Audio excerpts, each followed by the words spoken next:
Olá, meus amados irmãos, graça e paz da parte de nosso Senhor e Salvador Jesus Cristo. Para quem não me conhece, eu sou o Daniel. E falando novamente sobre a geografia e história do povo hebreu, do nosso módulo de teológico, módulo 3, né, falamos sobre, na aula anterior, sobre o povo de Israel, as origens, a entrada de Abraão no povo de Canaã, sobre os patriarcas, sobre os reis de Israel, sobre os juízes, sobre o cativeiro e por aí vai. E na página 50, paramos aqui na era romana, né? Anteriormente já falamos da revolta dos Macabeus. Agora, na página 50 do nosso módulo, iremos falar sobre a era romana. E iremos falar até a estrutura da Terra, na página 51. Bom, sobre a era romana, concluindo sobre as conquistas que o povo de Israel sofreu, vai dizer o seguinte: sob o governo dos Macabeus, as coisas integraram-se de forma perigosa na Judéia. Fato é que os Macabeus haviam perdido a visão dos propósitos originais da revolução, e os romanos intervieram para impor a sua ordem. O general romano Pompeu ocupou a Palestina em 63 a.C., e esta se tornou um protetorado romano. Então, como falamos anteriormente, né, do livro de Macabeus, né, que está presente nas Bíblias católicas, que contam, né, a história da Revolução dos Macabeus, fala aqui que no ano 63 os Macabeus eles perderam o foco, né, da Revolução, ao ponto dos romanos virem conquistá-lo eles. Né? O general Pompeu ocupou essa região no ano 63 a.C., e a partir daí a Judéia passou a ser um território romano, né? Porque os Macabeus eles não focaram e foram conquistados pelos romanos. Falando agora sobre Herodes o Grande, diz o seguinte: Herodes era um rei vassalo nativo, responsável diante do Senado romano e pela sua administração. Foi em sua época que nasceu Cristo, e por sua causa de suas ameaças que Maria e José saíram e tiveram que se refugiar no Egito. Herodes reinou a Judéia durante 37 a.C. a 4 depois de Cristo. Então, falando aqui sobre Herodes o Grande, né, que era um rei vassalo, né, diante do Senado romano, foi na época dele que nasceu o nosso Senhor Jesus Cristo, né, cumprindo a profecia. E ele também é famoso pelo decreto que ele deu, né, de executar as crianças de 2 anos para baixo, ao ponto de Maria e José se refugiarem no Egito, né? E a partir do momento que ele morre, José, Maria e Jesus voltam para Nazaré, né? Falando sobre agora a destruição de Jerusalém, no ano 70, né, a famosa destruição do templo, vai dizer o seguinte: apesar de respeitar as leis e os costumes judaicos, Roma governava a Palestina através de governadores. Mas os judeus não aceitavam um governo estrangeiro, e isso gerou muitos problemas para o imperador e para os próprios judeus. O ressentimento que havia nos judeus por serem governados por estrangeiros fez com que a revolta que se ocultava no coração de cada judeu acabasse inevitavelmente vindo à tona. Os zelotes desempenharam um papel proeminente nisso. Finalmente, foi necessário que os romanos fizessem uma intervenção militar, a fim de controlar a rebelião. Sob as ordens de Tito, que mais tarde veio se tornar imperador de Roma, as legiões romanas invadiram Jerusalém, executaram milhares de judeus e arrasaram até o nível do chão o magnífico templo que Herodes havia construído. Né? Mais tarde, os rebeldes judeus conseguiram recuperar da destruição feita pelos romanos, e a rebelião ferveu de novo. Dessa vez, o imperador reinante Adriano precisou pôr fim definitivo à questão. Isso ocorreu em 132. Então ele começou a esvaziar a Palestina dos judeus, dando início à grande dispersão, que se estendeu entre 135 a 1920, quase 18 séculos. A Jerusalém foi dada o nome pagão de Era Capitolina e tornou-se uma colônia romana. Aos judeus foi proibido se aproximarem da cidade, exceto em suas peregrinações.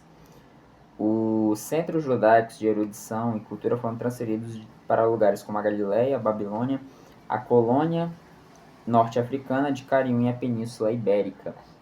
Então, falando aqui sobre a destruição do Templo de Jerusalém, né?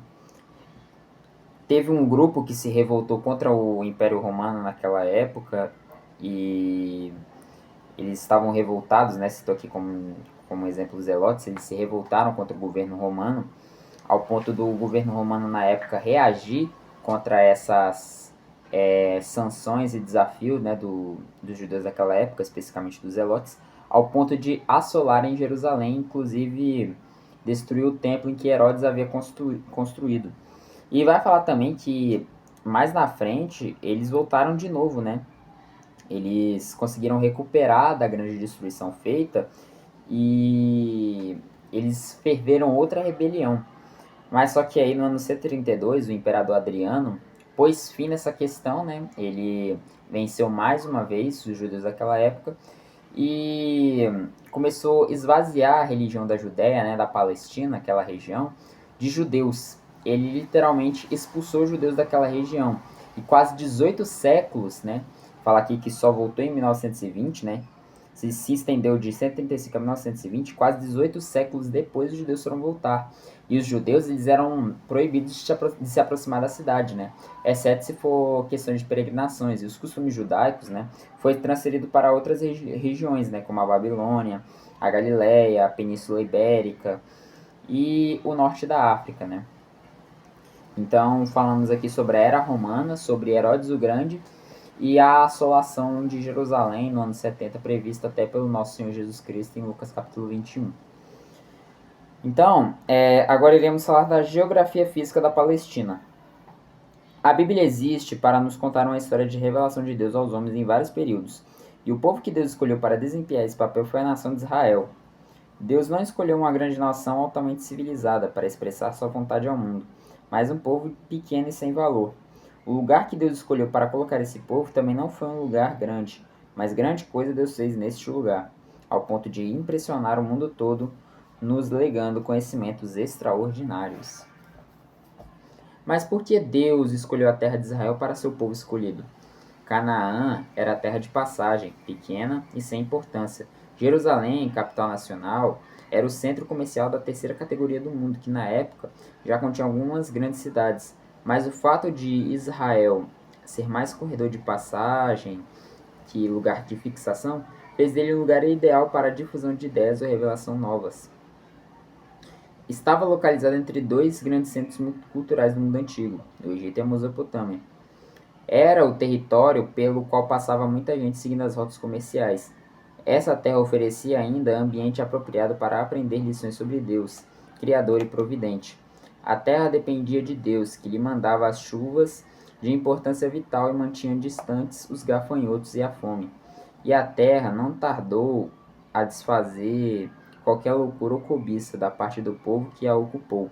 A erosão do solo, a perda de árvores e arbustos, os poços que secavam, os campos que se tornaram estéreis, tudo servia para mostrar que algo não estava bem entre um povo numa terra onde se punha a correr leite e mel. Seja quais forem as razões da escolha de Deus, a geografia de Israel é sempre importante para a história da Bíblia. Então, né, que contou da importância, né, da região de Israel, né, a importância da cidade de Jerusalém, que estava localizado num bom local econômico, né, entre Egito e a Mesopotâmia. Agora, para finalizar, iremos falar sobre a estrutura da Terra. A maior parte da história da Bíblia desenvolve-se em área muito pequena situada na extremidade oriental do mar Mediterrâneo, nos estreitos territórios costeiros que se estendem entre o mar e os vastos desertos arábicos. Os dois mundos, o do mar e o deserto, são separados pelo fértil crescente. Como já vimos, este é o nome dado a um cinturão de territórios bem irrigados, que se estende desde o Egito, no sul, com sua civilização baseada nas inundações do Nilo, passando por uma área de chuvas naturais na costa mediterrânea oriental, até as terras férteis e ricas de água da Mesopotâmia, com seus dois grandes rios, o Tigres e o Eufrates. Esse semicírculo constitui área de atração no Oriente Médio e sempre despertou o interesse dos povos do deserto do sul e das montanhas do norte. Por isso, foi tantas vezes invadido, devastado e tão numerosas vezes trocou de mão no curso da história. O povo hebreu nunca chegou até o mar, deixando aos fenícios. Por outro lado, o deserto nunca está muito longe da história bíblica. Na parte meridional de Israel, chega quase que até a costa da direção ocidental. Então aqui fala um pouco, né, sobre a estrutura da terra, né, de Israel, né, que situado ali no Oriente Médio, conforme lemos aqui. E aí está falando aqui sobre a história da Bíblia, se desenvolve nessas áreas, né, na Mesopotâmia, no Egito, entre o rio Tigres e o Eufrates, e por aí vai, conforme fazemos aqui a leitura. Então, amados irmãos, eu vou ficando por aqui, espero que vocês tenham gostado, que Deus continue abençoando vocês grandemente, em nome de Jesus. Amém.